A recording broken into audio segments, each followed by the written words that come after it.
Iniciamos aqui agora mais um episódio do nosso podcast Agro em Debate. Chegamos no nosso episódio mais interessante, mais extraordinário. Para mim é uma grande honra estar conversando com o senhor Aldo Rebelo, que é uma figura absolutamente distinta dentro da política brasileira. E apesar de ter construído uma grande história, com a visão tida por muitos como de esquerda, tida geralmente como antagônica à defesa do agronegócio brasileiro, eu sou capaz de afirmar que hoje ele é o nome que fala com maior propriedade sobre o agro brasileiro. Não apenas fala como defende, fala sobre uma realidade que ele conhece dos interiores do Brasil, das andanças que ele faz pelo Brasil, que poucos conhecem, e fala de questões que são muito relevantes, independentemente de um alinhamento político, se de esquerda ou de direita, né? A visão que nós temos dele é que o partido dele é o Brasil, né? Até quero saber um pouco mais Aldo, sobre o que é esse quinto movimento, né? E é uma honra realmente muito grande. O objetivo aqui do nosso podcast é trazer reflexões, conhecimento de grande valor para quem é produtor rural, quem é do agronegócio, todo mundo que faz parte da cadeia. E sem dúvida alguma teremos aqui uma fala com muito aprendizado. Aldo, muitíssimo obrigado por nos receber aqui. E eu tenho certeza que o que o senhor vai falar aqui neste momento irá repercutir para milhões de pessoas pelo Brasil aí. Muito Muito obrigado. obrigado. Obrigado a você, Leonardo. Obrigado. Um abraço aí aos que nos acompanham aqui nessa nossa conversa. Eu sempre abordo esse tema da agricultura, da pecuária, da agropecuária, da agroindústria, a partir do interesse nacional, do interesse geral, do interesse do Brasil. Porque a agropecuária e a agroindústria envolvem todos esses aspectos de interesse do Brasil. Perfeito. Acho até que o agronegócio não é a expressão que melhor traduz o que é essa atividade, porque essa atividade é de fato um negócio para pequenos, médios e grandes proprietários e empresários, mas essa atividade tem uma dimensão social muito importante e poderia ser chamado também de agrossocial. Por quê? Porque essa atividade é provedora de algo insubstituível e essencial, que é a segurança alimentar. A população viveu milhares de anos sem essas modernidades do telefone celular, do automóvel, da televisão, mas não viveu nenhum momento que não tivesse que buscar a segurança alimentar. Você pode não precisar de um automóvel durante o seu dia a dia, do engenheiro, do arquiteto, do advogado, do médico, mas do agricultor que produz alimentos você vai precisar 3 vezes por dia. E principalmente a população mais pobre, que precisa da comida com preço acessível, porque é o que mais custa na sua renda. E o agricultor, o criador, são responsáveis por essa atividade. Então ela tem uma dimensão social muito importante. A outra é uma dimensão econômica também, porque eles pagam impostos para os municípios, para os estados e para a União. Eles são responsáveis também pela geração de divisas, pelas exportações que equilibram a nossa balança comercial. Se você tirar os grãos, as proteínas, as carnes da balança comercial do Brasil, o nosso país não se mantém de pé. De tal sorte que só o estado do Mato Grosso, por exemplo, responde sozinho por aproximadamente 50%, metade do saldo da balança comercial do Brasil. Por quê? Caramba. Porque é um estado que é grande exportador de grãos e de carne. Aí você pode também analisar essa atividade pela cultura. A nossa música, por exemplo, tem uma grande motivação nesse Brasil rural, nesse Brasil profundo. A partir daí é que você tem a música clássica do Villa-Lobos, a música do Luiz Gonzaga, a música do Tonico e Tinoco, ou desses sertanejos mais recentes e mais modernos. Essa música que teve inspiração também nesse mundo rural, no campo brasileiro. Nós temos também a literatura. Se você for examinar a literatura brasileira, do Graciliano Ramos, do Zé Lins do Rego, do João Guimarães Rosa. Essa literatura, do Érico Veríssimo, lá no Rio Grande do Sul, toda essa literatura teve inspiração no campo, na roça, nas fazendas, nesse Brasil profundo, que não é o Brasil litorâneo, nem é o Brasil urbano. Então, na verdade, o sotaque também, quando você fala que alguém tem sotaque caipira, é o interior de São Paulo e do Paraná. Quando você fala que tem sotaque que fala como matuto, é o interior do Nordeste, é o sertão, que moldou, inclusive, a nossa forma de falar a língua portuguesa, o vocabulário também, a culinária brasileira. Se você for aqui em São Paulo, no restaurante mais luxuoso da nossa metrópole, mais cosmopolita, pode ter certeza que o laboratório daquele restaurante foi uma cozinha na roça. Foi ali que começou a nossa culinária. Logo, o Brasil tem que se preocupar com essa atividade. Por essa razão é que eu acho que ela é muito mais do que um negócio. Porque para quem vai no mercado ou na feira, comprar uma galinha dia de domingo, ou fazer a sua feira, ele não vai fazer um negócio. Ele vai em busca da sua segurança alimentar. Quem ouve uma música também não está fazendo negócio. Quem vai no restaurante não está fazendo negócio.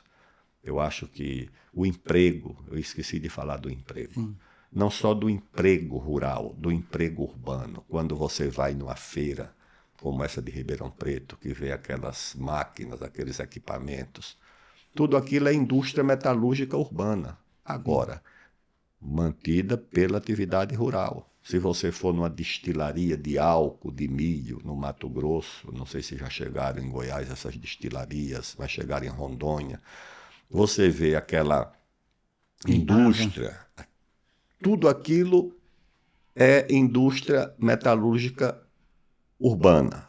O milho é da roça, mas a estrutura de metal toda é fabricada nessas metalúrgicas de São Paulo. As caldeiras que vão movimentar aquela destilaria, fabricada aqui em Sertãozinho, em Ribeirão Preto, tudo é indústria urbana. A indústria farmacêutica das vacinas que você aplica nos rebanhos, nos bichos, tudo isso é indústria urbana. Então também o emprego urbano depende muito dessa atividade rural. Por essa razão é que ela é tão importante para o Brasil, que o Brasil deveria valorizá-la mais e protegê-la mais. Tem uma questão muito interessante que você coloca, porque tem uma teoria econômica que fala mais ou menos assim, olha, cada país, cada economia, ele tem que focar mais naquilo que ele tem um melhor potencial de desenvolvimento. Então você coloca o seguinte, fala, olha, o Brasil ele já perdeu o time na corrida de industrialização, de microprocessadores, ele não vai disputar com a China, por exemplo, não tem condições para isso. Agora, na perspectiva de produção da agricultura, né, da produção agrícola, ele tem um potencial extraordinário, só que não se investe, talvez, o que seria adequado ali. A gente tem problemas históricos em dados momentos de carência de investimentos ou de políticas públicas em algum momento mais nessa outra perspectiva dentro do agro, de um modo geral, mas para o momento que nós estamos vivenciando hoje, o que o senhor vê que seria mais sensível? Assim, que o agro seria uma visão, né, de Estado, talvez se reduzir um pouco essa perspectiva de criminalização de quem produz, na perspectiva ambiental e ter uma visão um pouco diferente, além, claro, de outros aspectos, né? O que o senhor tem de visão do agronegócio brasileiro hoje, assim, de tudo que ele sofre, quais aspectos o senhor considera mais relevantes, assim, que seria importante se ter um olhar mais cuidadoso para que pudesse seguir avançando? Olha, é preciso, em primeiro lugar, considerar que a agropecuária e a agroindústria são atividades universais, ou seja, todo mundo tem algum tipo de atividade ligada à agricultura, à pecuária e à agroindústria. E há uma competição muito grande, e essa competição não é só comercial. Essa competição tem uma dimensão geopolítica muito importante, porque a segurança alimentar é um dado importante da segurança nacional de todos os países. Você não tem segurança nacional só com armamento, só com bomba, só com canhões, não. A segurança nacional tem uma dimensão de você ter segurança alimentar e segurança energética. País que não é capaz de prover as suas necessidades de energia e de alimento é um país vulnerável em qualquer quantidade de arma que ele tenha. Então, cada país procura a segurança nessa área da produção de alimentos. E isso tem um custo. O país que é mais competitivo é aquele que tem os meios mais ao alcance para produzir em larga escala a um custo menor. E nenhum país do mundo dispõe desses meios como o Brasil. Por quê? Vamos examinar quais são esses meios para a produção de alimentos, para a atividade da agropecuária. O primeiro são os recursos naturais. Quais são os recursos naturais? A terra, mas a terra não é o suficiente, porque você tem muita terra disponível lá no deserto do Saara, mas não pode produzir alimentos porque não tem água. Mas a água também não é o suficiente, porque você tem muita água lá no Canadá, mas debaixo de gelo. A água congelada não produz alimentos. Então você tem que ter a terra, tem que ter a água e tem que ter o clima. O que é o clima? É a variação de temperatura que permite o uso da terra. O Brasil tem isso o ano inteiro, tá certo? É difícil você encontrar um país que tenha essa disponibilidade o ano inteiro. Por isso que o Brasil pode produzir 2 e às vezes até 3 safras. A Europa não pode produzir mais do que uma. Então, o primeiro elemento, a disponibilidade de terra, da fronteira agrícola imensa, só o Brasil tem, a China não tem mais essa terra para produzir, a Índia muito menos, os Estados Unidos também não. Mesmo sendo países com grandes geografias, mas não tem mais essa área disponível. E outros não têm porque a geografia não favoreceu. Você vai pedir a Uruguai, a Suíça, a Bélgica para produzir alimentos em grande quantidade e eles não dispõem de terra suficiente para isso. O segundo elemento é o conhecimento de uma agricultura especial que é a agricultura tropical. Há uns 2 anos eu passei por Goiás e fui lá convidado para visitar a Embrapa, que fica em Goiânia. O diretor da Embrapa perguntou se eu sabia qual tinha sido o hectare de terra com a maior produtividade de soja no mundo em 2022, 2021. Eu disse, olha, não sei por quê, mas provavelmente terá sido na Argentina, que tem terras excepcionais para o trigo, ou na Rússia, ou na Ucrânia. Ele disse não, o hectare de terra mais produtivo para o trigo no mundo foi em Goiás, através de uma semente desenvolvida pela Embrapa. No Cerrado brasileiro, você passou a produzir trigo em grande quantidade. Caramba. Isso é conhecimento, agricultura Acho tropical. que quase ninguém em Goiás tem conhecimento sobre isso. Mas eu fiquei sabendo disso lá na Embrapa de Goiás. Aí você tem a transformação do próprio estado de Goiás. Você vai ali naquela área de Rio Verde, aquilo há 50 anos não produzia nada. A terra no Cerrado não valia nada, porque era considerada uma área imprópria para a agricultura e para a pecuária. Foi transformada a partir do conhecimento da Embrapa. Quando a Embrapa chegou em Brasília, ela olhou para o Cerrado. Ela era uma instituição voltada para a Mata Atlântica, voltada para o litoral. Interessante. Quando chegou em Brasília, ela viu que tinha ali uma área muito extensa que não produzia alimentos e que podia ser aproveitada. E então foi dado início à pesquisa de meios para tornar o Cerrado, que hoje é a maior bacia de grãos e a maior bacia de proteína. O Mato Grosso dispõe de um rebanho de mais de 30 milhões de cabeças. É uma grande produção, não apenas do Mato Grosso, em Goiás, de grãos, de soja, de milho, de algodão, de café, tudo está lá. Então, esse é o segundo elemento, é o conhecimento. O desenvolvimento do conhecimento tornou a agricultura brasileira mais produtiva e mais competitiva. E o terceiro elemento é o agricultor. Você ter o recurso humano adaptado a trabalhar na terra, que também é uma vocação, porque é um recurso humano especial. Você não recruta um agricultor por concurso. Vou fazer um concurso e botar um sujeito para criar vaca lá no Mato Grosso ou lá no Pará. Você não vai encontrar uma pessoa aqui dos Jardins, em São Paulo, do Morumbi, ou de Ipanema, no Rio de Janeiro, Ah, passou no concurso. Você vai lá então para Goiás para produzir arroz ou produzir soja, milho ou criar vaca. Não é assim. Você tem que ter esse recurso humano vocacionado para essa atividade. Muitos países na África não têm esse recurso humano, porque não tem uma tradição agrícola, tem uma tradição de populações que são extrativistas, são coletoras, tá certo? Mas não estão adaptadas para a agricultura. Então o Brasil reúne esses três elementos e isso dá ao Brasil uma relevância muito grande. E quando o Brasil aumenta sua produtividade, ele cria vários problemas para os concorrentes, principalmente os americanos, que são hoje os grandes produtores do mundo, ainda superam o Brasil, tá certo, em volume de produção, para os europeus, porque o Brasil também cria soluções, vou começar pelos problemas.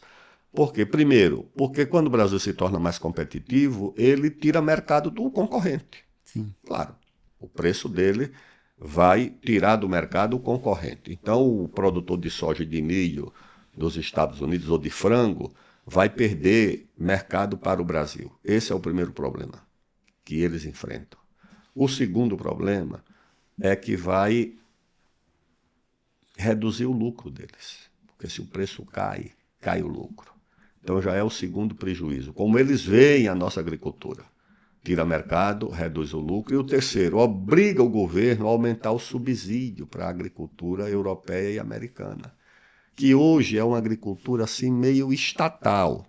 O agricultor europeu, ele é quase um funcionário público, não é uma atividade de mercado. O mercado não remunera a agricultura europeia de forma a garantir a sua sobrevivência. Precisa que o tesouro europeu, daqueles países, entre com recursos para poder continuar produzindo. Então, rigorosamente, o produtor europeu hoje é quase um funcionário público que recebe do Estado para criar vaca, carneiro, produzir queijo, uva, vinho, tudo. E o americano vai no mesmo caminho. Quando o americano se sente apertado, o tesouro entra com dinheiro para garantir que aquele agricultor continue sobrevivendo. Então, eles se mobilizam para criar sobre a agricultura brasileira tributos indiretos. Então, a legislação ambiental é, na verdade, um tributo que é jogado sobre as costas do produtor brasileiro. Não há na Europa e nos Estados Unidos nenhuma exigência parecida com a que se faz ao agricultor brasileiro. Mas, além disso, tem também o outro, que é o fitossanitário. São exigências fitossanitárias que são colocadas sobre o agricultor e o criador brasileiro, que eleva o custo da produção. Então, eleva por causa das exigências ambientais e eleva por causa das exigências fitossanitárias, que é um caminho que eles encontraram para equilibrar um pouco essa competição. Então, nós vamos enfrentar muitas dificuldades, eles financiam essas atividades contra a agricultura brasileira com organizações não governamentais muito ricas, muito poderosas, que produzem essa versão de uma agricultura que agride o meio ambiente. Essa narrativa de proteção ambiental. É isso, que é uma farsa, né? Porque na Europa eles não exigem nada disso. Amigos que vão lá na Califórnia olhar como é que é a colheita da uva, como é que ela é embalada e mandada para a Europa, é ali mesmo no chão. Joga a uva no chão, na terra, bota dentro de uma caixa, lacra, fecha e manda para a Europa. Aqui é uma exigência fitossanitária absurda, porque é a forma de encarecer a nossa atividade e a nossa produção. Então é com essa realidade que nós temos que nos deparar. Essa questão de preservação ambiental, ela é tão emblemática porque você pega a Amazônia ali, a exigência de 80% de preservação, né? E dentro do que o senhor colocou, a gente não vê nenhum país europeu que existe esse nível de exigência, né? De ter esse nível de... Na verdade, não tem quase mais nada de reserva e muito menos se fala ou se exige o reflorestamento, né? Para ter níveis da forma como eles exigem do Brasil, né? E como o senhor colocou, como se fossem tributos. Essas circunstâncias são amarras, né? Para o desenvolvimento do agronegócio brasileiro. Olha, eu conheço razoavelmente a legislação europeia porque tive que examiná-la quando fui relator do Código Florestal. Sim, sim. Não é nada parecido. Certa vez eu estava na Suécia e a ministra do Meio Ambiente, no almoço, sentava ao meu lado e o europeu sempre pergunta sobre a Amazônia, sobre os indígenas, como é que está a situação. E eu fiz uma explicação para ela sobre a nossa legislação para as populações indígenas, que o Brasil já tinha quase 14% do seu território demarcado como terra indígena. Só de terra indígena no Brasil nós temos mais de 2 vezes toda a área da França. Nossa. 4 vezes a área da Alemanha. É muito terra. Isso de terra indígena. Aí falei dessa legislação nossa, falei do Código Florestal e no fim perguntei qual era a área de reserva legal, que aqui no Brasil nós deixamos 80% de reserva legal na Amazônia, 20% na Mata Atlântica, 35% no Cerrado. São as exigências de proteção de vegetação nativa na propriedade. E eu perguntei para ela como era na Suécia. Ela chamou lá um assessor, conversou um pouco com ele, o assessor saiu, eu vi que ele deu um telefonema longo, voltou, falou com ela novamente, e até que ela se voltou para mim e diz, olha, nós não temos essa figura jurídica na Suécia, não há essa figura da reserva legal. O meu assessor disse que isso é uma figura da legislação brasileira. A mesma coisa de mata ciliar. Tudo é mais ou menos informal. Tudo é mais ou menos acertado. Eu viajava na época da Copa, que eu era ministro do esporte, ia muito na Suíça, por causa da FIFA e da preparação da Copa.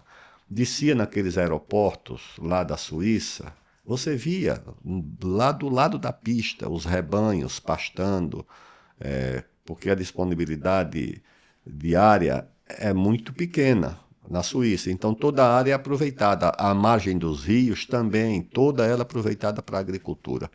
É um direito deles. Eu não vou discutir com europeus se eles estão certos ou se estão errados. Eles sabem o que é o risco da produção de alimentos, da segurança alimentar. São populações que passaram fome por causa de problemas de guerra, de superpopulação, tiveram que sair pelo meio do mundo atrás de um lugar para comer. Muitos vieram para o Brasil, alemães, italianos, espanhóis, portugueses, holandeses, vieram para o Brasil, tá certo? Atrás de um pedaço de terra para cultivar e para ter o pão de cada dia. Então eu não vou censurá-los por terem uma legislação bastante liberal em relação ao uso da terra. O que nós não podemos aceitar é que o que não serve para eles sirva para nós. Certo? Eles usam a terra do jeito que querem, mas aqui eles querem que as ONGs que eles financiam e que eles enfiam dentro desses órgãos do Estado brasileiro, porque na prática essas ONGs mandam no IBAMA, na FUNAI, em boa parte do próprio Ministério Público e no Ministério do Meio Ambiente. Tá certo? Essas ONGs comandam essa área no Brasil. Você vai em qualquer órgão ambiental, dos estados inclusive, estão lá as ONGs mandando. E tudo com muito dinheiro, financiada lá do exterior, para criar essas barreiras. Então o Brasil não pode aceitar, o Brasil tem que ter responsabilidade, como teve até agora, muito mais do que os europeus, responsabilidade ambiental. Tanto é que protegemos muito mais área de vegetação nativa do que eles, tanto é que temos uma legislação muito mais exigente do que eles, e eles não têm autoridade nem moral e nem legislativa para nos dar lições sobre essa atividade. O que eles podem é exercer essa pressão, porque dispõem de dinheiro, financiam essas ONGs aqui dentro, treinam esses servidores dessas autarquias e dessas corporações para criar um problema para a agricultura que mais protege o meio ambiente no mundo, que é a brasileira. Aldo, dois pontos que eu queria que você falasse para nós, que eu já vi, dentro dessa perspectiva que a gente está falando aqui.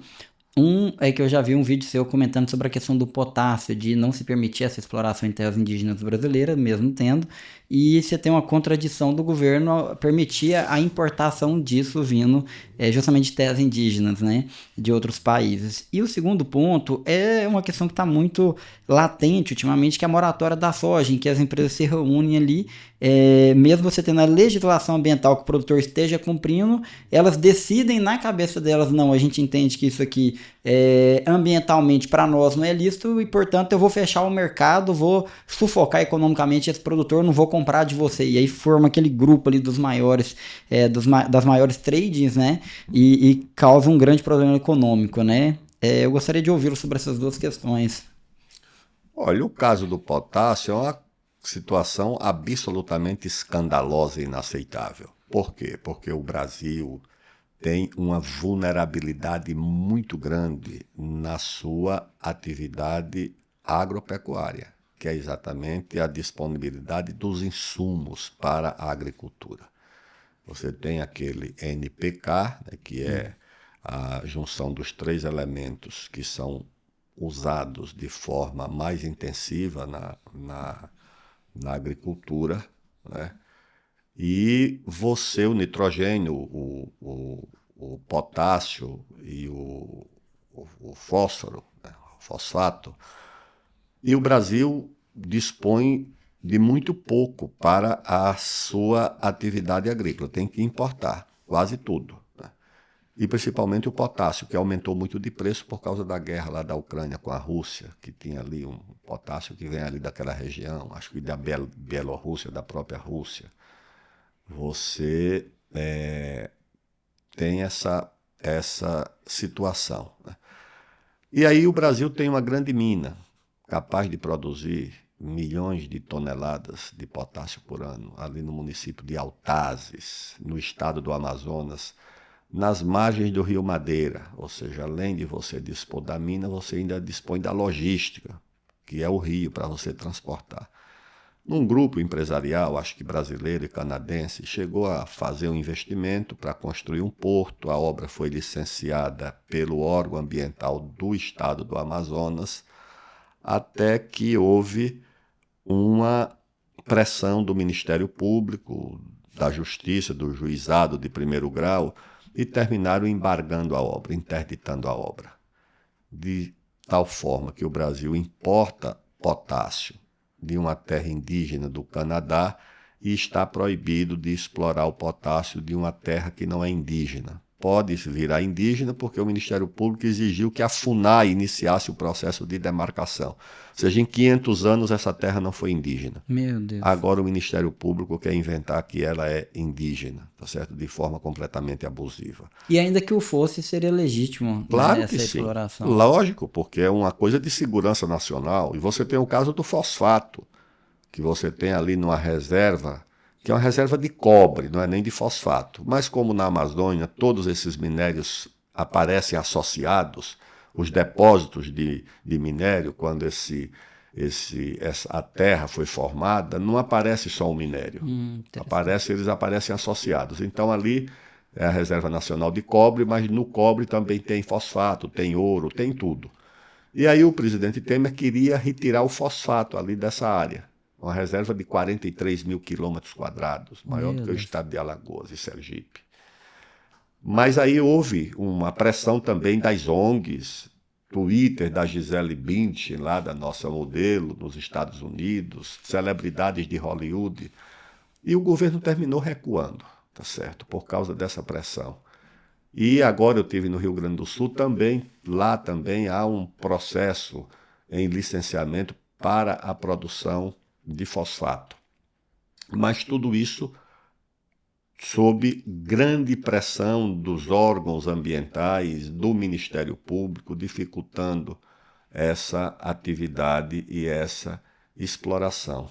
E você tem outros casos também, lá na própria Amazônia, onde o que funciona é o bloqueio, fica tudo bloqueado. Nada é autorizado E o governo que poderia exatamente ter na fronteira mineral e na agropecuária o desafogo, né, para a Sim. sua crise fiscal, porque está Sim, faltando sim. dinheiro, quer resolver isso pagando imposto, aumentando imposto, como tentou agora o IOF, né, o Imposto sobre Operações Financeiras, num país onde a carga tributária já é muito grande, onde qualquer aumento de imposto vai trazer como consequência, em primeiro lugar, o aumento da inadimplência, porque o empresário vai ter que escolher entre pagar o imposto ou pagar os seus funcionários, ou quebrar, como já está acontecendo. Ou uma terceira consequência, que é a transferência do domicílio fiscal das empresas. Elas estão indo para o Paraguai, estão indo para a Europa, estão indo para algum paraíso fiscal, com graves prejuízos para o Brasil. Agora você vai olhar uma empresa, só uma empresa, que é a Vale do Rio Doce, tem mais de 70 bilhões de investimentos paralisados por conta de licenciamento. Meu Então o Deus. governo resolva isso. Ou o governo resolva isso, ou vai pedir dinheiro para a Marina, para a Sônia Guajajara, para a ministra do Meio Ambiente, para a ministra das Populações Indígenas, para o presidente do IBAMA, para o presidente da FUNAI. Vai pedir dinheiro para eles, porque o governo protege essa gente, mantém no governo essa gente que está parando o país para atender interesses internacionais. E na hora que o país está sem dinheiro vai querer aumentar impostos? Não. O Congresso tem toda a razão em não permitir que isso aconteça. O governo tem que abrir outras áreas onde ele possa, via a atividade econômica, aumentar a base da arrecadação. Tem que ter mais gente pagando imposto, e não os poucos que pagam, submetidos a essa política de aumento da carga tributária, como faz o governo. O aumento da arrecadação tem que ser uma consequência do aumento da atividade econômica, né? Então o governo Mas tem que é focar. lógico, se você tem 100 pagando impostos e você passa a ter 1.000, você pode até reduzir a carga tributária, porque a sua arrecadação vai aumentar a partir do aumento da base da arrecadação. Perfeito. É essa atividade econômica que está parada no Brasil. A atividade da área mineral pode multiplicar por 10 se o governo flexibilizar a política de concessão para a Amazônia. Ela pode ser 4 vezes maior. Hoje é uma fração da atividade da agropecuária. Ela pode ser 4 vezes maior se for permitida a atividade na fronteira mineral. Está tudo parado, você não pode ter o potássio de Altazes, você não pode ter o fosfato da Reserva Nacional de Cobre, você não pode ter o ouro que é extraído dos rios da Amazônia, você não pode ter o diamante da reserva Roosevelt, que é uma reserva indígena no município de Espigão do Oeste. Você não pode ter a cassiterita, que é hoje muito importante, porque todas essas soldas para celular, para aparelhos eletrônicos são da cassiterita, que é o estanho, né? Você pode ter tudo na Amazônia, e tudo parado, tudo bloqueado. Agora, o que é que acontece? O que acontece é uma coisa muito interessante, porque a Venezuela, ali do lado, exporta por ano 470 toneladas de ouro. O Brasil exporta 70, sendo que o Brasil tem muito mais ouro do que a Venezuela. Ou seja, algum ouro está indo do Brasil para a Venezuela, porque o que não é permitido no Brasil pode ser permitido na Venezuela. Tem 40 mil garimpeiros em atividade na Venezuela, recolhendo ouro para o governo da Venezuela, e a Venezuela hoje tem, além de exportações muito maiores do que o Brasil, tem reservas em ouro no governo muito maiores do que o Brasil. Qual é o sentido disso? O sentido disso é que estava lá em Manaus, jantando lá com uma autoridade, e ele diz, olha, enquanto nós estamos jantando aqui, o pessoal está recolhendo ouro nos rios da Amazônia, e amanhã de manhã as toneladas de ouro estão saindo, tá certo? Pela nossa fronteira, sem pagar um centavo de imposto, sem deixar divisas no Brasil, tudo clandestino e tudo subfaturado. Por quê? Porque se é clandestino, Vale menos. Vale muito menos. E é isso que nós estamos fazendo. Aí estava conversando com um general lá em Belém do Pará, numa atividade do Comando Militar do Norte. E aí ele disse que fazia um curso com um oficial americano. E no meio do curso ele perguntou, quando vocês encontram nos Estados Unidos um garimpo ilegal, o que é que vocês fazem? Ele disse, o americano levantou e respondeu, legalizamos, e sentou. Por quê? Porque legalizado, você pode fiscalizar. Você tem ali um CPF, um CNPJ, você tem o responsável. Então, se o responsável usar material impróprio na atividade, você sabe, você controla, você multa, você embarga, você faz qualquer coisa, se é legalizado. Segundo, você pode colocar a Caixa Econômica Federal ali do lado para comprar. É ouro, a Caixa compra. Pelo preço de mercado, e paga e remunera o garimpeiro, depois exporta divisas para o país. Do jeito que está, não. O Brasil não ganha nada com isso. O minério sai. E, além do mais, é o seguinte, sobre a atividade mineral, há uma contribuição, e 60% dela, a contribuição varia de minério para minério, tá certo? No ouro ela é uma coisa, no diamante é outra, no ferro é outra, mas essa contribuição existe. Por exemplo, no município de Paraupebas, onde tem a mina da Vale do Rio Doce, o município recebe por ano 3 a 4 bilhões de reais. Nossa. 3 a 4 bilhões de reais dessa contribuição. Mas essa contribuição só é cobrada sobre a atividade legal, registrada. Sim. E 60%, 60 ou 65% dessa contribuição fica no município, que é o município mais pobre do Brasil, é o da Amazônia. Ou seja, o município seria beneficiado, a população seria beneficiada. Isso tudo está sendo desperdiçado, porque o governo não legaliza essa atividade. Aldo, tem uma perspectiva interessante, eu não sei se o senhor tem a clareza dessa visão, mas numa contradição que tem na defesa dos povos indígenas, né? Que se defende que tem que tutelá-los, que tem que ter reserva, tem isso e aquilo, mas sofrem dificuldades financeiras, uma série de questões. Tem um colega advogado amigo meu que ele visualizou o seguinte, na Constituição Federal. Na Constituição Federal já assegurava-se às comunidades indígenas onde houvesse mineração ou atividade de barragens hídricas, que essas comunidades teriam direito a receber royalties diante dessas explorações. Só que estava pendente na legislação de ter que ter uma lei complementar para regular sobre isso. Então, e aí você nunca viu nenhuma ONG, nenhuma entidade dessa, nenhum governo que se diz defensor desses direitos falar assim, peraí, vamos criar essa norma então para que eles possam receber milhões ou na verdade bilhões de reais, que seria mais do que justo, até porque a Constituição já assegura, e ninguém nunca o fez. Então recentemente ele entrou no começo do ano com uma DPF no Supremo Tribunal Federal e conseguiu ali uma liminar, né? No primeiro momento ele focou na questão da atividade dos recursos hídricos, por conta da Belo Monte. E aí ele entrou ali com um pedido, uma DPF, falando, olha, tem essa questão que o Congresso já era para ter legislado, não legislou, então tem que se resolver. E ali o Flávio Dino ele deu um liminar, falou, olha, vou dar um prazo de 24 meses para o Congresso legislar sobre essa matéria, e até lá já vou estabelecer aqui um percentual temporariamente para essa finalidade. Então, assim, você tem uma fonte muito relevante, e ele vem lutando há muitos anos pelo direito dessas comunidades, junto da Vale, de outras empresas.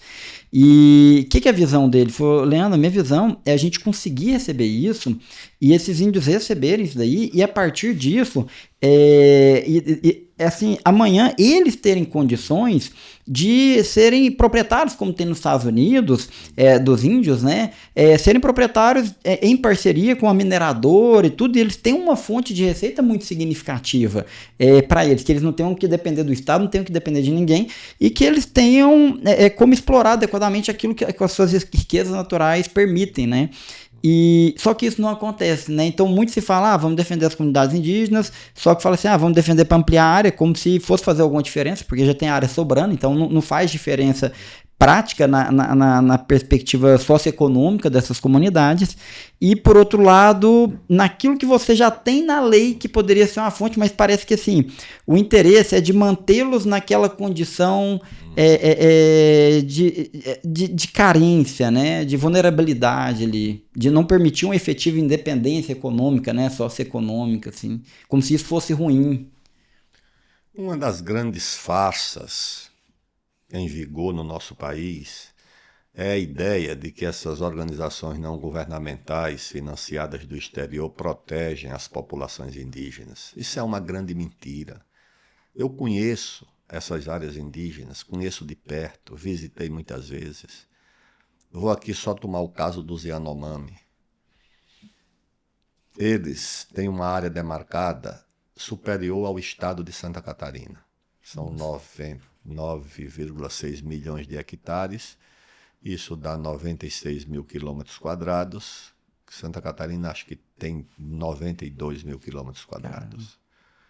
Isso para os índios Yanomami. E essa área é dentro do Brasil. Fora do Brasil ela se estende também porque eles ficam transitando entre o Brasil e a Venezuela. Aí você visita essa área Yanomami, as populações indígenas dispõem do maior índice de analfabetismo do Brasil, o maior índice de mortalidade infantil, o maior índice de doenças infecciosas, os piores indicadores de água tratada, de saneamento básico, de luz elétrica para o domicílio, tudo isso está entre as populações indígenas. E quando qualquer instituição faz uma escala dos municípios com os piores indicadores sociais, com os piores IDHs do Brasil, os 10 primeiros sempre estão na Amazônia. E dentro da Amazônia, quanto mais população indígena, pior o indicador social. O IBGE divulgou os municípios brasileiros com maior índice de analfabetismo. Qual é o que lidera? O Iramutã. Eu conheço o Iramutã. É um município lá de Roraima. O prefeito é índio, o vereador é índio, o secretário é índio, 90% ou mais da população é indígena.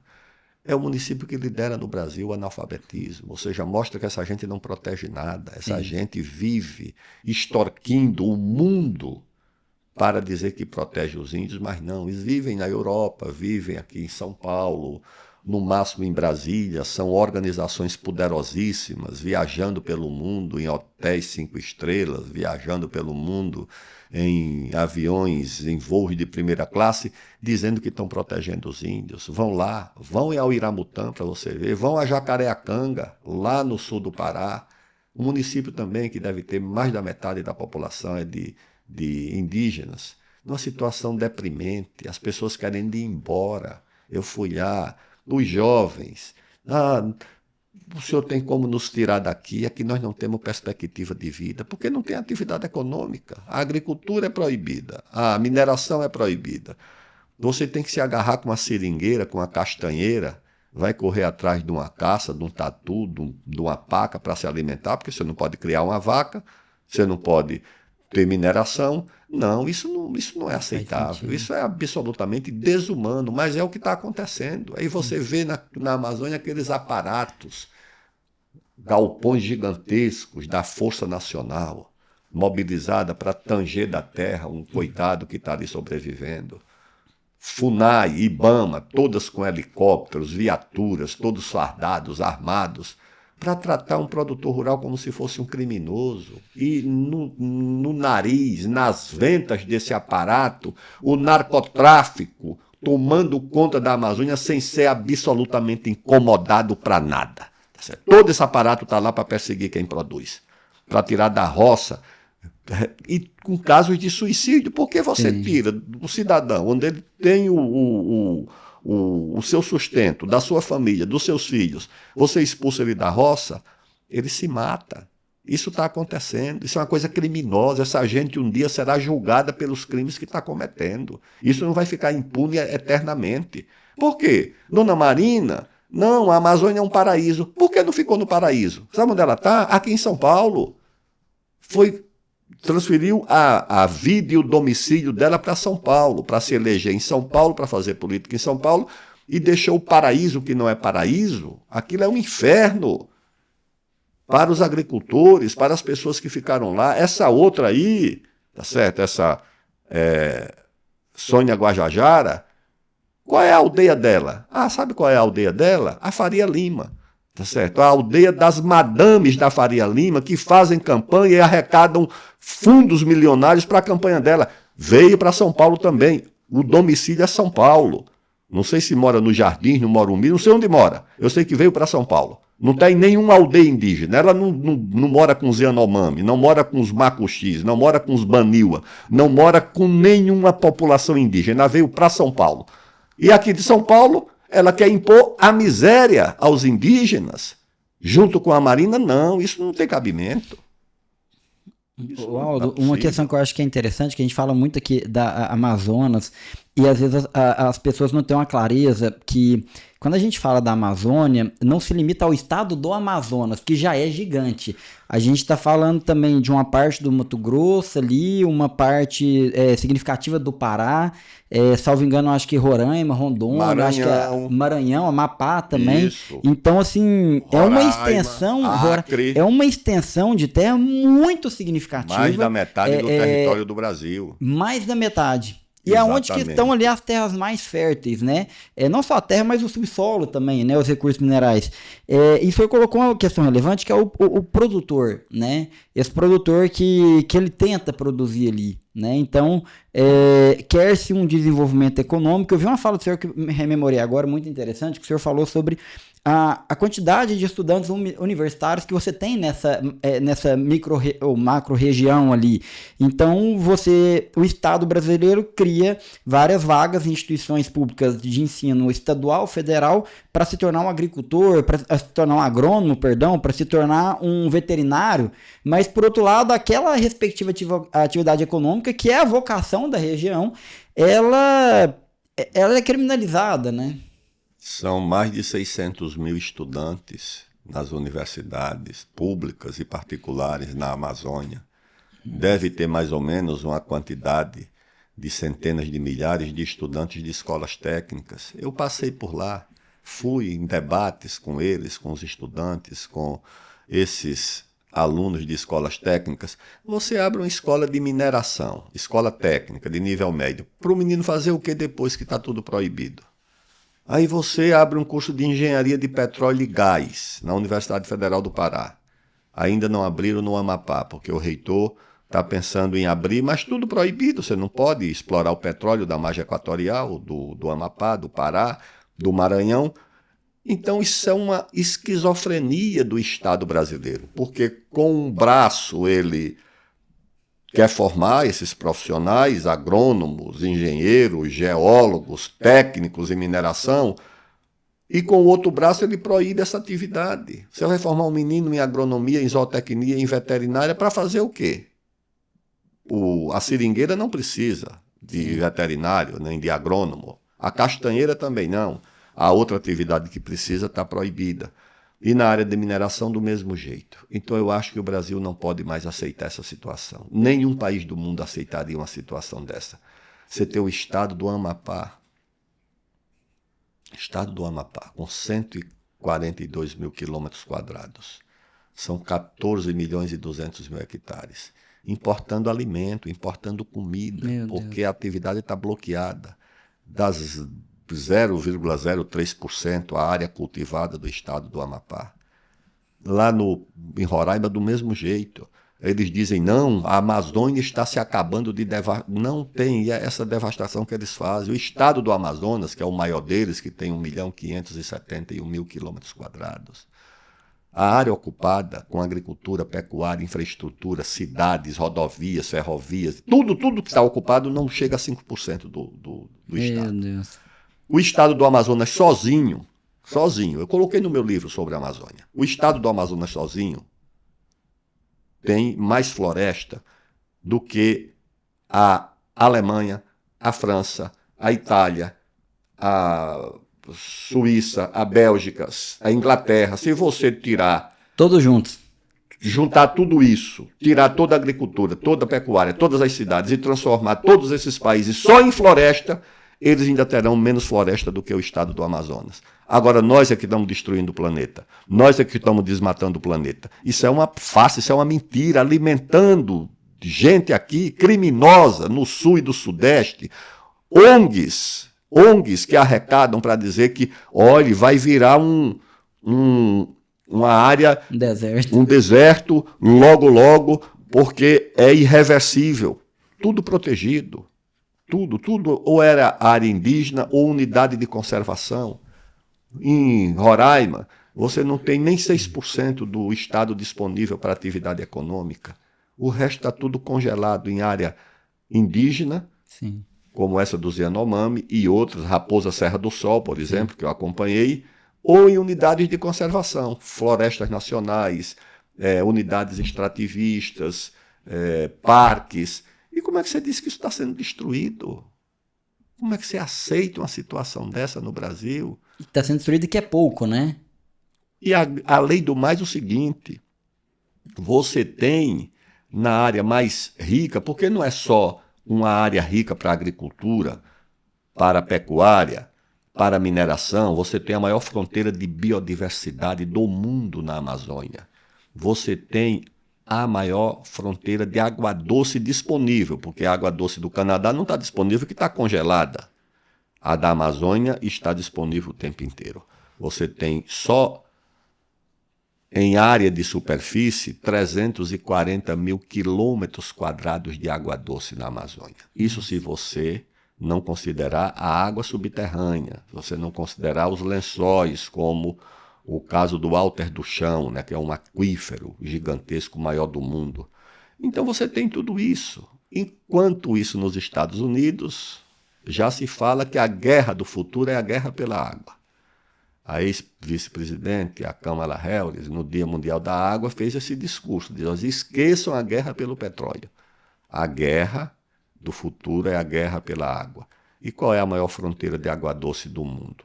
Só o Rio Amazonas, que lança no mar, por segundo, até 300, 400 mil metros cúbicos de água doce, entendeu? Isso tudo é a Amazônia. E o Brasil imobilizando esses recursos naturais. É interessantíssimo. Aldo, uma perspectiva aqui, voltando ali quando o senhor estava como relator do projeto do Código Florestal, eu ouvi no avião, quando estava vindo para cá, um trecho de uma fala muito interessante do senhor, porque ali, naturalmente, você recebia pressões de todos os lados, né? Muitos interesses conflitantes.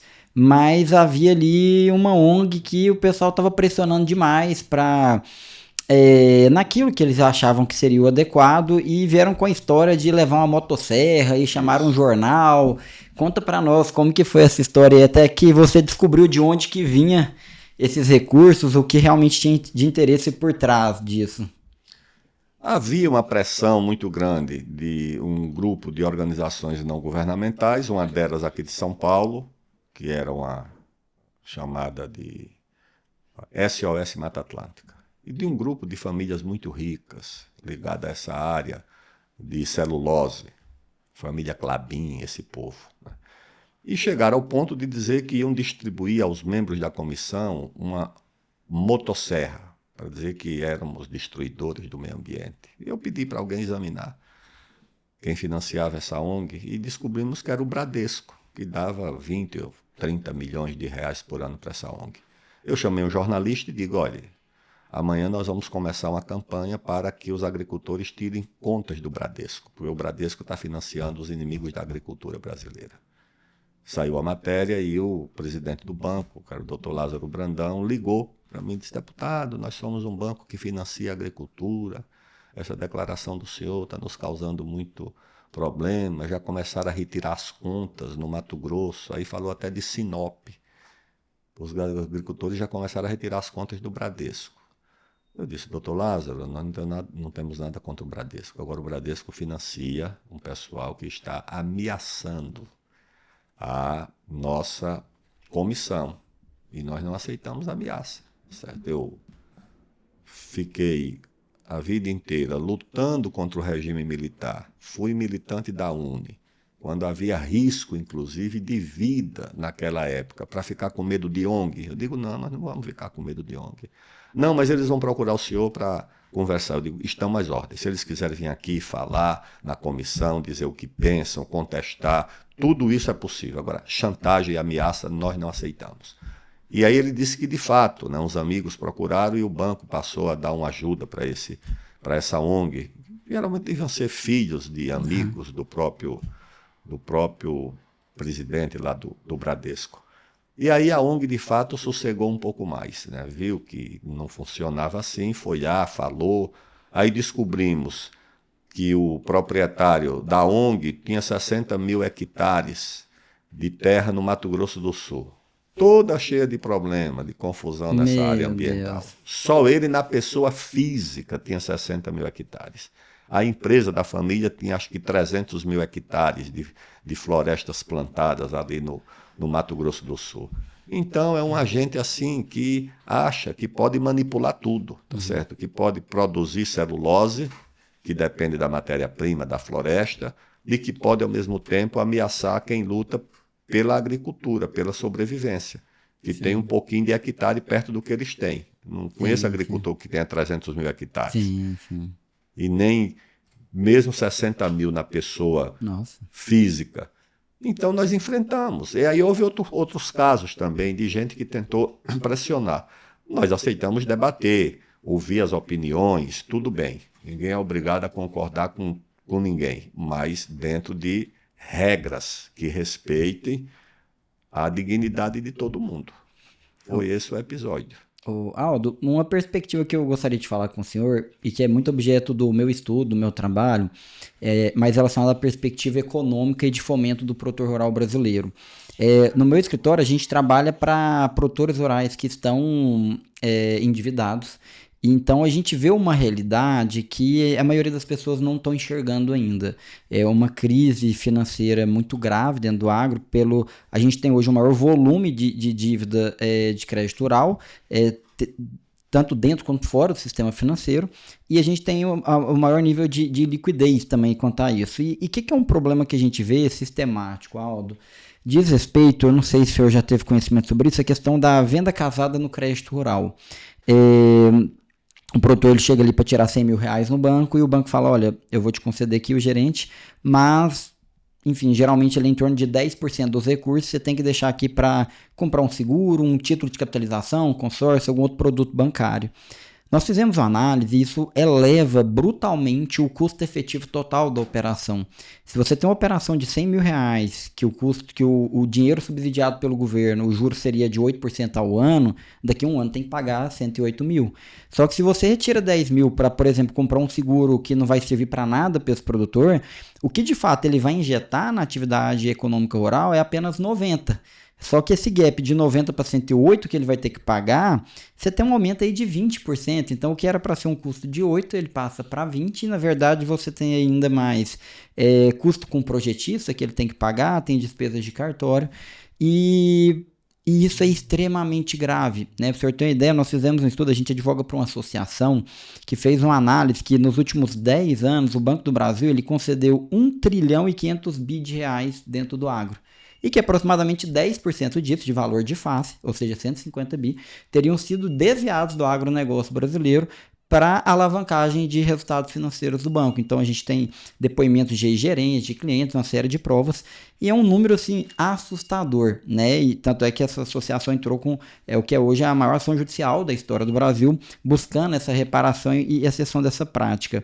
O que me preocupa muito é o que a gente está tendo agora por conta desse problema do governo de ausência de responsabilidade fiscal, de más políticas, acaba pressionando a Selic para cima e o custo desse dinheiro ao produtor está chegando agora, já de cara ele está chegando num custo muito mais alto. Tivemos até o problema do plano safra no começo do ano e agora, enfim, a gente já está finalizando o ano agrícola 24-25 e nem se fala, no plano safra 25-26.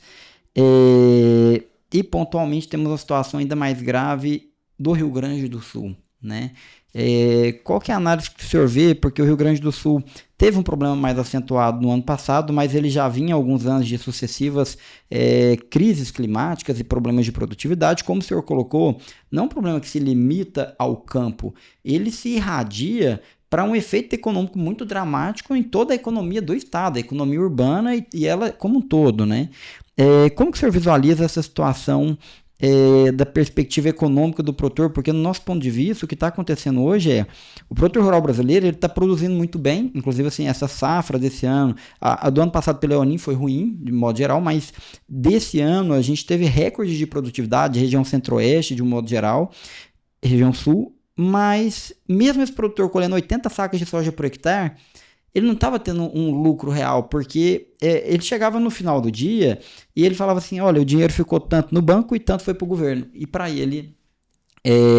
então, assim, o sistema financeiro está absorvendo toda essa margem, né? É um setor extremamente pujante, mas, dadas as circunstâncias que estão postas, tá tendo essa absorção ali, e o que é muito ruim, porque pressiona a competitividade, a capacidade de produção. Às vezes ele vai deixar de usar mais insumos, mais adubo, uma série de... Não vai expandir, investir adequadamente, né? E no Rio Grande do Sul está virando um problema de saúde. Estamos vendo aí muitos relatos de suicídio, como o senhor tinha colocado até na questão da Amazonas, numa outra perspectiva ali. Mas o que o senhor pode dizer para nós sobre essa análise dessa questão econômica do produtor, a questão do Rio Grande do Sul, que está sofrendo e sem ter apoio de ninguém? Parece que é uma luta ali muito inglória, né? Que fica uma queda de braço entre o governo daqui e quem defende o produtor rural, e como se o governo federal não pudesse de alguma forma atuar para tutelar essas pessoas, porque senão ele estaria indo contra talvez uma agenda ideológica dele, não sei o que é isso. São questões distintas com alguma relação, porque a situação da agricultura brasileira, na questão de crédito, de financiamento e de seguro, é ainda muito precária. E precária por quê? Porque os bancos deixaram de ter no financiamento da atividade econômica o seu principal objetivo. Os bancos hoje são linhas de montagem para administrar papéis, os chamados derivativos.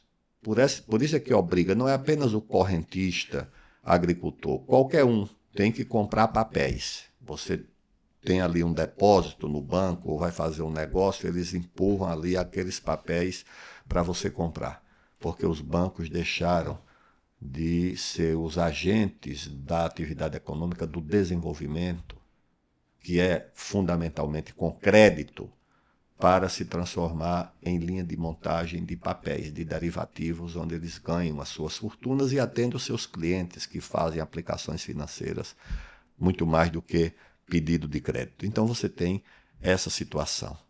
Tanto é que antigamente os bancos tinham até esse nome, era Banco da Lavoura, Banco do Comércio e Indústria, Banco da Produção, em Alagoas era o Banco da Produção.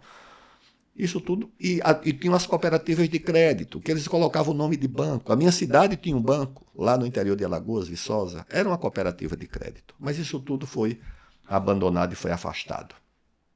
Como é que você resolve isso? Eu creio que resolve aumentando a competitividade no setor. Não só a competitividade interna, ampliar a capacidade e autonomia das cooperativas de crédito, que se voltam para essa... Você não tem a cooperativa de produção, você tem que ter a cooperativa de crédito também, para reduzir o custo e fugir dessas exigências de compra de papéis. Ou internamente ou externamente, trazer outros bancos para aqui. Você não tem bancos estrangeiros atuando, traz outros. Banco chinês, por exemplo, que traz para o Brasil, para ver se reduz esse nível de exigência. Não só bancos, mas também essas trades que compram a produção, porque o Brasil hoje, como nós não temos uma rede de armazenamento que proteja o agricultor, que possa deixar a sua produção ali e esperar um preço melhor, ele tem que entregar de qualquer jeito porque não tem onde guardar, você também tem que trazer a competição nessa área da compra, da produção. O Rio Grande do Sul é uma situação diferente porque foi uma tragédia. Não foi apenas a perda da lavoura ou do rebanho, foi pior, porque além de perder a lavoura e o rebanho, a terra ficou inutilizada momentaneamente para produzir. Você destruiu a capacidade de produção. A recuperação não é uma coisa do dia para a noite. Isso precisaria de seguro e de crédito. E de crédito com amortização de longo prazo. Você não pode, numa situação dessa, emprestar um dinheiro e cobrar no próximo ano porque ele não vai ter capacidade de pagamento. Então o governo deveria tratar como uma situação extraordinária Porque isso não diz respeito apenas à situação do agricultor, é a situação do Rio Grande do Sul, da segurança alimentar do Rio Grande do Sul, da população do Rio Grande do Sul.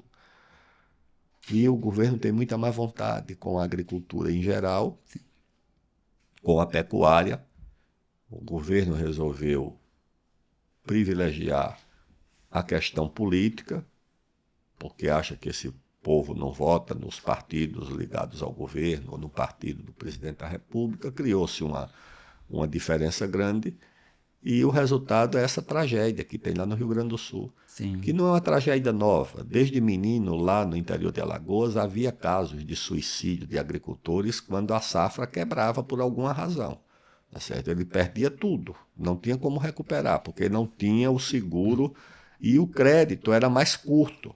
Então, muitas vezes aconteciam os suicídios. Era muito comum a morte de proprietários rurais por suicídio, exatamente quando havia, por alguma razão, ou climática, ou uma seca, ou uma praga, ou preços internacionais, que você produzia ali, quando ia vender não valia mais nada, porque teve uma super safra, não sei onde, que derrubou o preço. Isso tudo acontece. Sim. O agricultor tem que se submeter a essas circunstâncias, né? É uma atividade de muito risco, de muita insegurança. Porque se chover demais é um problema. Se chover de menos também é um problema. O preço internacional não é ele que determina, porque você produz um negócio e de repente tem uma super safra no mundo, teu preço vai lá embaixo. Às vezes o preço é muito menor do que o custo que você teve para produzir. Então você quebra, se não tiver uma proteção de crédito, de seguro, você quebra. Às vezes é uma praga inesperada. Então chegou a cigarrinha, chegou o bicudo, chegou a vassoura de bruxa. Estou falando aí de coisas que atingem a cana-de-açúcar, o algodão, o cacau. E o agricultor não tem como se proteger, ele não tem como impedir que um fungo faça o estrago na sua atividade. Então, isso tudo precisa que o Estado ajude, né, para manter essa atividade funcionando, porque o país precisa dela. Se todo agricultor quebrar e depois não tem mais como produzir, o país vai fazer o quê? Vai ter que importar comida, alimento. Nós já vivemos da importação de comida e não era uma experiência boa. Até carne de Chernobyl, contaminada de radiação, nós tivemos que comprar. Isso um dia desse, nos anos 80, tá certo? Então o Brasil tem que cuidar disso. E o Rio Grande do Sul é uma situação especial. Tem parte da situação geral, mas tem a situação especial porque, de fato, a enchente quebrou os agricultores, não só pela quebra da sua produção na agricultura e na pecuária, mas pela inutilização temporária da sua base de produção, que é a terra. Aldo, eu queria que você falasse para nós, a gente já encaminhando para o fim, sobre dois pontos interessantes que eles se conectam. O primeiro é sobre o mito que há na sociedade brasileira de que o produtor rural brasileiro ele é exageradamente subsidiado pelo governo. Há esse mito de que ele recebe muito mais e seria interessante uma análise comparativa sua com o que a gente vê nos países europeus, nos Estados Unidos de uma forma geral. E conectado a isso, a gente vem a questão do seguro. Porque o seguro ele é extremamente relevante dentro da atividade rural para que haja um desenvolvimento seguro ali.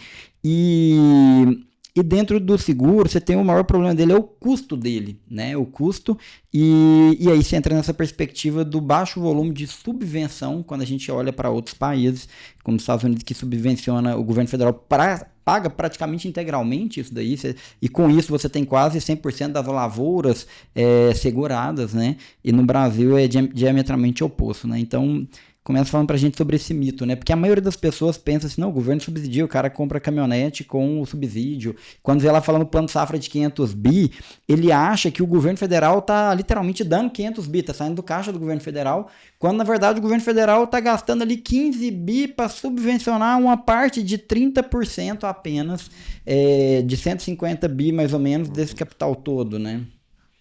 Olha, há um subsídio no pequeno agricultor. E é um subsídio relativo. Por quê? Porque se você desenvolve uma atividade que tem um retorno de 6%, por exemplo, a taxa de juros está em 15% ou 14,75%. e o governo resolve cobrar de você apenas os 6% de juro, nem subsídio nenhum, tá certo? O que havia, se houvesse uma cobrança superior a 6%, seria uma extorsão do produtor, seria inviabilizá-lo na sua atividade. Porque como é que você vai pagar juros de 15 com uma atividade que te devolve apenas 6? Então, o pequeno agricultor, você tem de fato uma carência maior, mas crédito de R$ 2.000, de R$ 3.000, de R$ 4.000, de R$ 5.000. Eu conheço isso lá do interior de Alagoas, onde mais de 60% das propriedades têm até 5 hectares. Então, esse agricultor, ele de fato, ele é razoavelmente subsidiado, porque de outro jeito ele não subsiste. A propriedade dele, a atividade dele, não é intensiva, nem em capital, nem em tecnologia, é uma atividade de subsistência. Ele planta ali uma batata, uma macaxeira, cria um bode, uma vaca na corda, umas galinhas, uma batata, milho, mas é de subsistência. E é muito mais barato esse cidadão e essa família permanecer na roça do que você enviá-la para uma vida urbana, tá certo? Onde ele vai ter outro tipo de demanda que na roça ele não tem, onde ele cuida do próprio sustento, a própria água ele tira dali, não precisa de água tratada, água encanada, ele tem ali tudo na roça. Então é o seguinte, o médio e o grande se deparam com essas exigências hoje do crédito, que dizem que é subsidiado, mas com essas exigências que você já se referiu. Você tem que destinar uma parte do que você tomou de empréstimo para adquirir serviços bancários que você não pediu, mas que ficam lá como condição para você tomar esse empréstimo. Aí você tem o custo operacional da logística. Eu conheço o caso de Goiás, eu conheço o proprietário, ele diz, olha, o café que eu exporto para a China, o custo do transporte de Goiás para o Porto de Santos é maior do que o custo do Porto de Santos para a China. Isso está contabilizado? O chinês não tem esse custo, o americano não tem esse custo. Tá certo? Então os difamadores da agricultura contabilizam esse custo também. A renúncia a uma área da propriedade, você vai produzir em 20% da sua propriedade para competir com um sujeito nos Estados Unidos que está produzindo em 100%. Onde é que está o subsídio? Então você tem que abrir mão em Goiás de 35% da sua área, produzindo soja. O americano que está produzindo soja vai produzir em 100% da área dele, para competir com você. O americano vai produzir em 100% com a sua pecuária.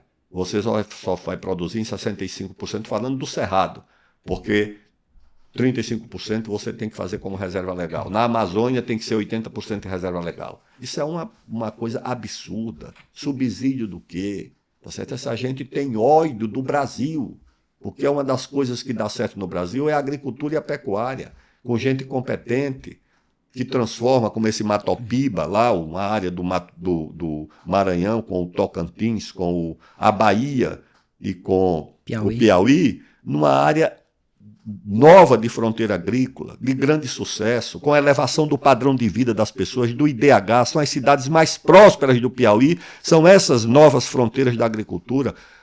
O governador, aliás, do PT, reconhece as virtudes dessa atividade e ajuda a que esses agricultores tenham lá o apoio do Estado, mas há uma campanha de difamação por razões ideológicas, de gente que julga que o critério deve ser você votou em quem, tá certo? Eu era do PCdoB, fui fazer o relatório do Código Florestal. Eu não era votado por agricultor. Meu voto era urbano, aqui de São Paulo, da capital, de metalúrgico, de bancário, de jornalista, de médico, de advogado. Mas eu fui ser relator, eu digo, eu não posso olhar para essa atividade pelo meu olhar da política, eu tenho que olhar pelo interesse nacional. Eu não posso perguntar em quem eles votam, eu tenho que perguntar o que eles fazem.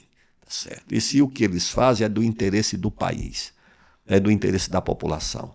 Mesmo que um agricultor não vote na esquerda, o esforço dele vai baratear o custo de alimento para o operário, que mora aqui na capital, que vai atravessar a rua no domingo para comprar um frango, tá certo? Que ele não podia comprar há 30 anos, porque o o custo não permitir, ele pode. Por quê? Porque essa gente está produzindo. Tem o que está fazendo a soja, o outro o milho, o outro que mistura, que faz a ração, e o outro que cria o frango que chega na mesa do trabalhador mais barato. Eu tenho que olhar para isso. Tem que olhar para as contas do Brasil e dizer, olha, nós estamos respirando porque tem soja sendo exportada, milho, carne, frango, suíno, que está garantindo que o consumo urbano se mantenha via essa atividade rural. Porque a nossa indústria não é mais competitiva. Tirando uma outra área de aviões aí da Embraer, nós não temos mais competitividade. E, aliás, digo o seguinte, se quisermos voltar a ter competitividade, nós vamos ter que nos apoiar no excedente da agropecuária e da agroindústria. É esse excedente que vai permitir que o Brasil tenha dinheiro para investir em inovação, ciência, tecnologia e inovação. Porque sem isso você não tem como trazer o Brasil de volta para a atividade industrial. E isso é dinheiro, recurso. Você vai buscar esse recurso aonde? Não vai ser doado. É essa atividade da agropecuária e da agroindústria. São Paulo, que é o estado mais industrializado do Brasil, foi industrializado pelo café. Por quê?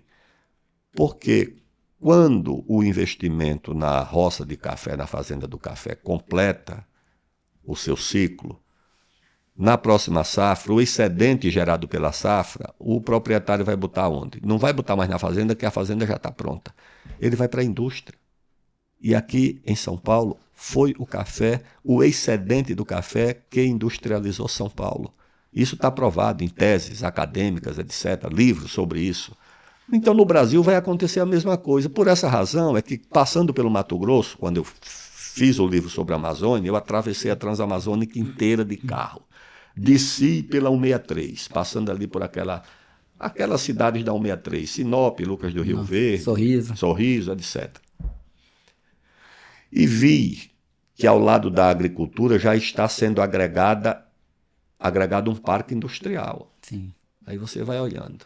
Aí eu voltei, fui a Brasília e fui no IPEA. Falei com um pesquisador do IPEA. Ele me disse coisas assim que eu só repito porque eu ouvi dele. Ele diz, o senhor pode confiar que esses estados, que ele chama de integradores, que são os estados que estão se aproximando do Pacífico, porque a economia dinâmica do mundo está saindo da Europa Ocidental e dos Estados Unidos e indo para a Ásia. A China, a Índia, a Indonésia serão muito em breve das 3 entre as maiores 5 economias do mundo.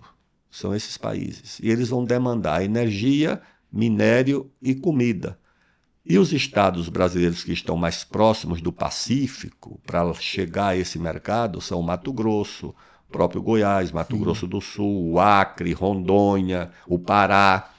E aí ele me disse o seguinte, o estado mais industrializado do Brasil no futuro não será mais São Paulo, vai ser o Mato Grosso. Caramba. Por causa desse ciclo da transformação da agropecuária em agroindústria e da agroindústria na indústria em geral. Mas é claro, se o sujeito fabrica um trator, uma colheitadeira no Rio Grande do Sul, ou em São Paulo, ou em Ribeirão Preto, para levar para Rondônia, para o Mato Grosso, se ele puder fabricar lá, é claro que ele vai fabricar lá. O insumo ele leva para lá, tá certo? Os equipamentos ele leva para lá. Então você vai vendo a transformação. E hoje, quando você olha para o estado só do Mato Grosso, que foi onde eu me foquei mais, você pega uma cidade como Nova Mutum, exporta bilhões de dólares, 1 bilhão e 900 milhões por ano. Nossa. São Paulo exporta mais, mas São Paulo importa muito mais. Por isso que São Paulo é deficitário. E o Mato Grosso é superavitário, porque exporta menos do que São Paulo, mas importa muito menos e tem o saldo da balança comercial que São Paulo não tem. Então, o futuro do Brasil está aí. Essa atividade tem que ser apoiada, porque ela vai devolver ao Brasil a sua condição de país da 4ª Revolução Industrial, de país industrializado. Sem dinheiro você não chega nisso, você chega com dinheiro. E o dinheiro onde é que está? Está na fronteira mineral e na fronteira da agropecuária.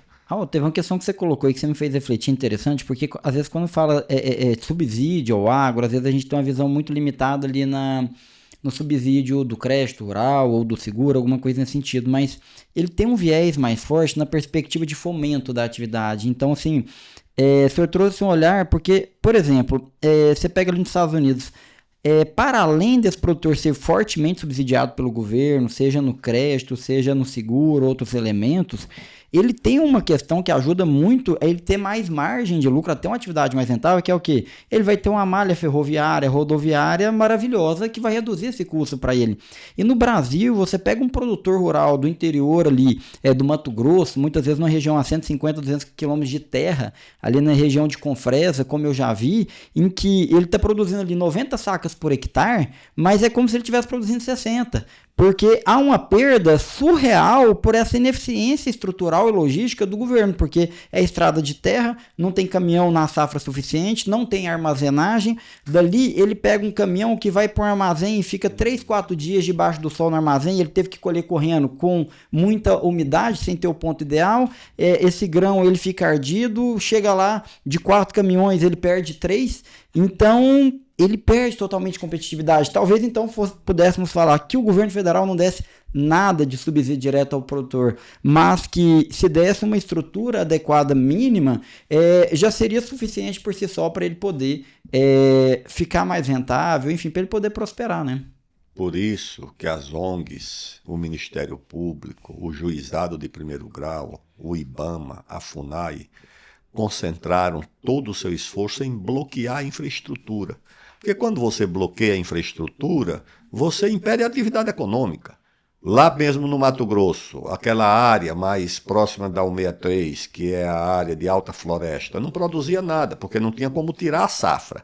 Foi com a 163 para chegar ao porto de Miritituba, lá perto de Santarém, ali em Itaituba, que essa área passou a produzir. Mas eles não permitiram que a 163 fosse duplicada e não permitiram a Ferrogrão, que é sair de Sinop e chegar até o porto de Miritituba.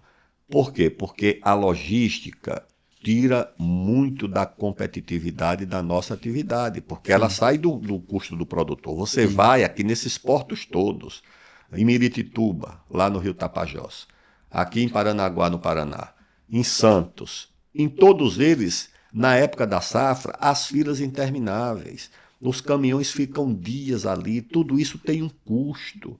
O produtor está pagando o custo daquelas horas ou daqueles dias que o caminhão está parado esperando pelo atendimento. Agora, você olha uma situação como o Brasil, esse país continental, cheio de possibilidades de infraestrutura, porque você tem aqui possibilidade de rodovia, de ferrovia, de hidrovia, de portos, de aeroportos, tudo parado. Os chineses, em 10 anos na África, 10 anos desse projeto da Rota da Seda, em 10 anos eles fizeram 6.000 quilômetros de ferrovias, Nossa. 10.000 quilômetros de rodovias, 20 novos portos, novos, não é reforma não, 20 novos portos, 30 novos aeroportos e 82 centrais elétricas. Isso os chineses fizeram em 10 anos na África. O Brasil não consegue fazer 930 quilômetros da Ferrogrão. O meu trisavô foi prefeito de minha cidade, em Viçosa, em 1892. Por que é que nós sabemos? Hoje em dia você não lembra quem foi o prefeito de Viçosa há 10 anos ou há 20 anos. Nós lembramos do nosso trisavô porque ele foi o prefeito que inaugurou a ferrovia em Viçosa. Em 1892 tinha ferrovia em Viçosa, no sertão das Alagoas. Caramba. E hoje você não tem ferrovia no setor mais dinâmico da economia do Brasil. Você não consegue sair de 28.000 quilômetros de ferrovias no Brasil em 1914. Ou seja, 111 anos passados, em 1914 o Brasil tinha 28.000 quilômetros de ferrovias. 111 anos depois o Brasil tem 29.000 quilômetros.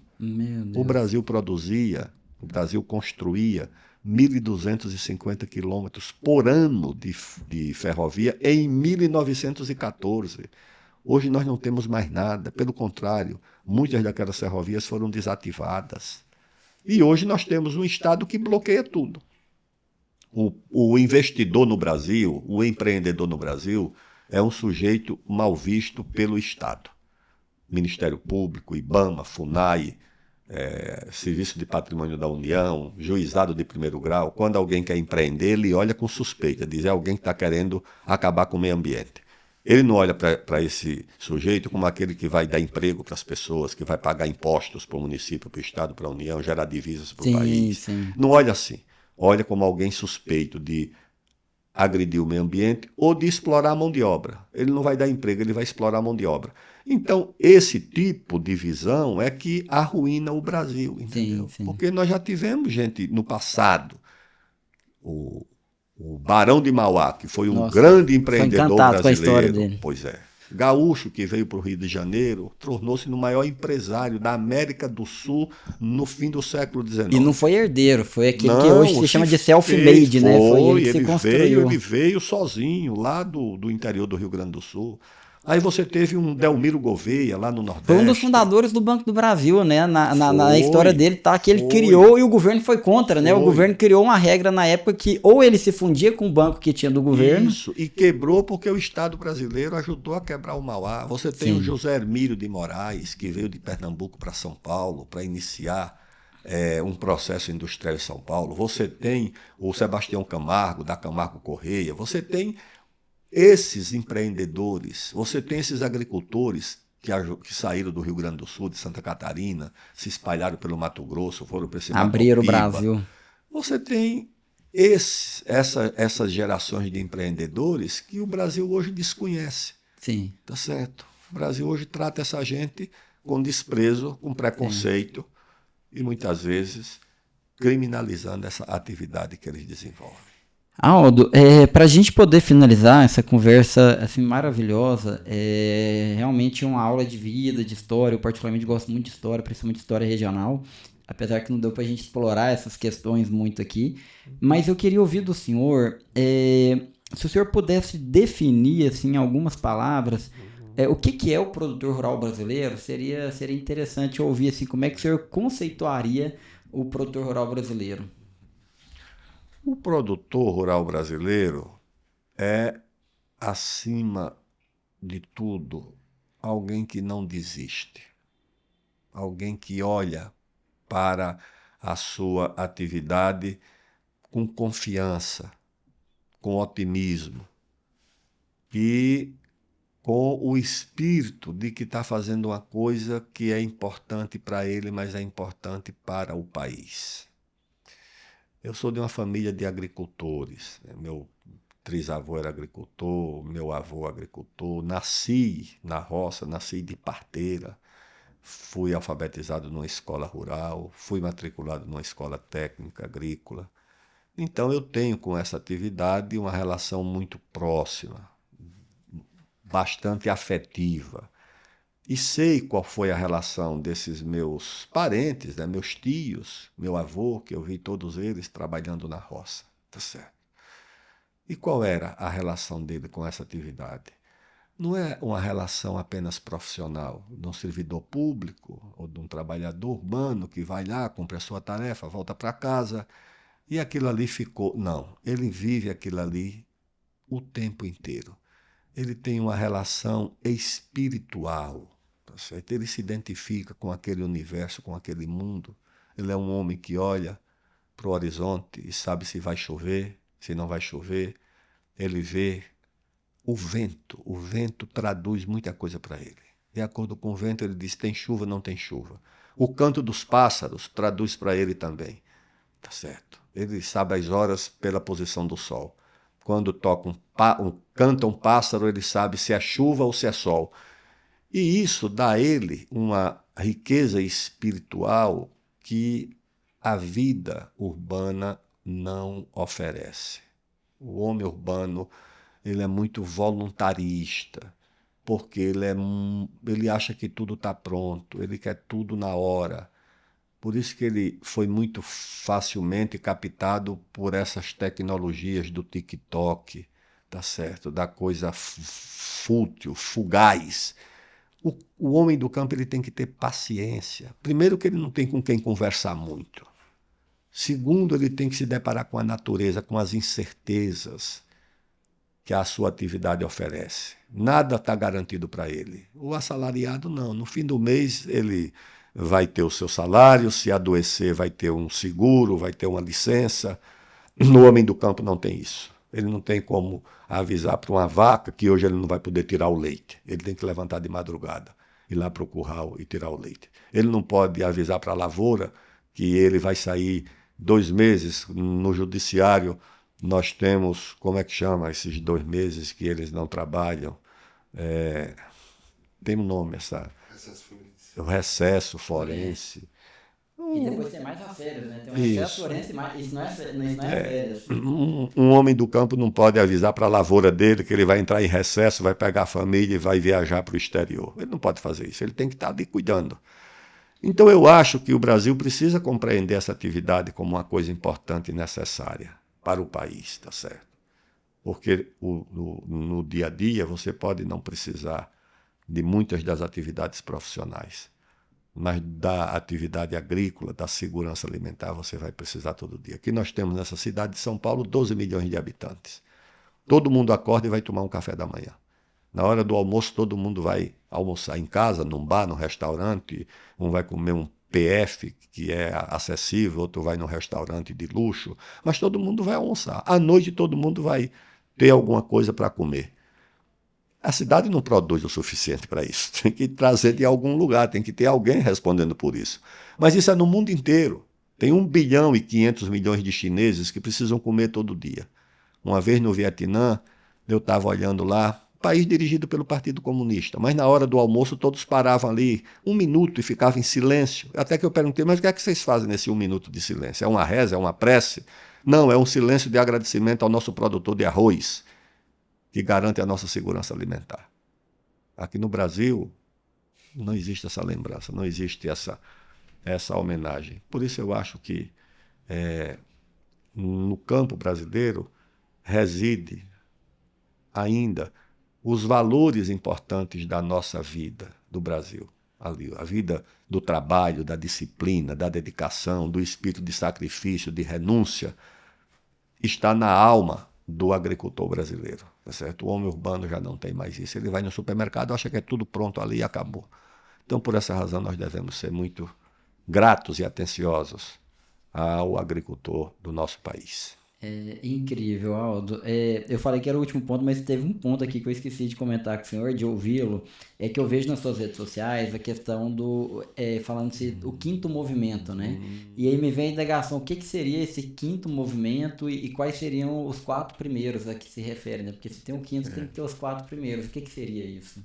É um livro que eu escrevi com esse título, Quinto Movimento, Propostas para uma Construção Inacabada. Por quê? Eu dividi a história do Brasil em 4 grandes períodos, que eu chamei de movimentos para traduzir a ideia de que não era apenas uma cronologia morta. Foram 4 grandes movimentos de construção do nosso país.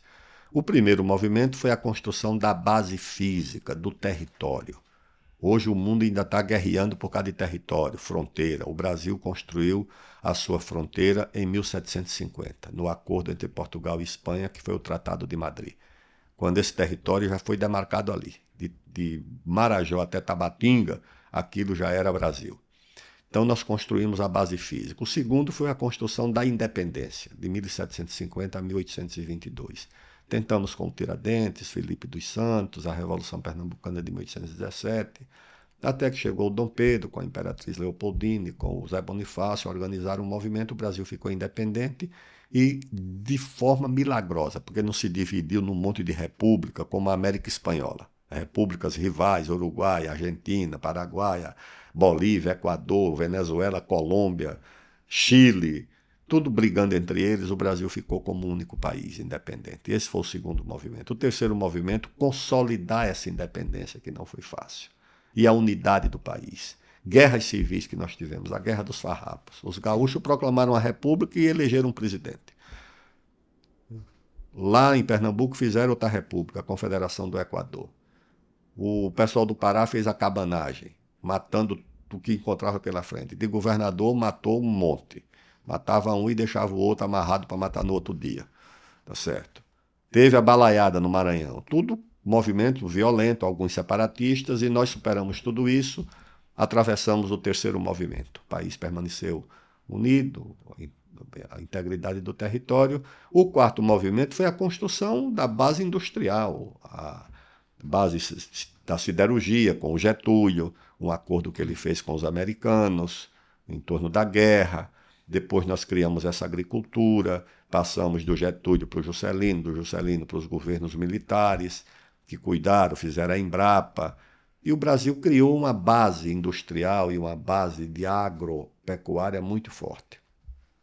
Aí nós mergulhamos na desorientação, passamos a fazer guerra ideológica, preto e branco, azul e vermelho, homem e mulher, guerra racial, guerra cultural, e o país perde o rumo, porque o país tem que buscar quais são seus objetivos nacionais permanentes, o objetivo que une todo mundo, que é o desenvolvimento, por exemplo, a redução das desigualdades, a democracia. E o quinto movimento é a minha proposta de retomada dos movimentos anteriores, que precisa do país unido, precisa de disciplina, precisa de hierarquia, precisa de espírito de renúncia, precisa de sacrifício. Você não vai construir o país na guerra ideológica, porque os problemas unem o país. Você chega no mercado, não tem dois caixas. Você votou no Lula, então seu caixa é aquele. Você votou no Bolsonaro, seu caixa é o outro. Você não chega no posto de gasolina, não tem duas bombas ideológicas. Você votou em quem? A sua gasolina é aquela. O assaltante que rouba celular aqui na Avenida Paulista, quando ele rouba o celular, ele não pergunta primeiro em quem você votou. Ah, você votou no fulano, então eu não vou roubar você. Não, ele vai roubar do mesmo jeito. Ele não quer saber em quem você votou. Então, se os problemas do país unem o país, por que a solução não pode unir? Por que você tem que se dividir na solução? Por que você tem que começar a discutir pelo que divide e não pelo que une? Então, o quinto movimento é a proposta de unir o país em torno das soluções que interessam o país. Interessa ao empresário, interessa ao agricultor, interessa ao operário, interessa à dona de casa, interessa ao preto, ao branco, ao homem, à mulher, ao menino, interessa a todo mundo. É isso que o país tem que buscar no quinto movimento. Daí o título do livro. Maravilha. Finalizamos então com chave de ouro.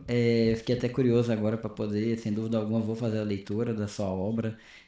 Concordo integralmente com essa visão, acho que faz muito sentido. O Brasil, de fato, quando você pega as lideranças políticas e classistas, há uma falta de sinergia em enxergar um projeto de Estado para uma visão de futuro naquilo que conecta a todos. Foca-se demais no que é divergência e esquece-se os 99% de elementos de convergência que vai de direita à esquerda e que todos, sem dúvida alguma, comungam, né, do mesmo desejo de desenvolvimento socioeconômico e o que precisa ser feito para alcançar isso, né? Aldo, muitíssimo obrigado novamente por ter nos recebido.